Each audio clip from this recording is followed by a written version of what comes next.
ঢং? কি হয়েছে কি? বলি ওই ছোকরাগুলোর সাথে রাস্তাঘাটে কথা না না বললেই নয়। কেন? বললে তোমার কোথায় জ্বলন ধরে দেখি একটু। শোনো, বাজে বাজে বকো না।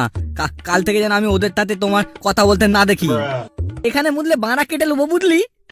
হ্যাঁ, তারপর সেটা তোমার বউকে গিফট করবে। তোমার ছোট ননু তো, তাই টুম্পা বৌদির কোনো কাজেই লাগে না। তুই বাঁড়া, প্রথম পক্ষের বউটা পালালো আর সাথে সাথে আমাকে ফাঁকিয়ে দিয়ে গেল। যাচ্ছিস যা, যাওয়ার সময় ওটা পাড়া বলে যাওয়ার কি দরকার ছিল যে আমার বরের ছোট? কেন রে বানা, আমি কি তোকে করতাম না? ছোট ছোট হলেও তো করতাম।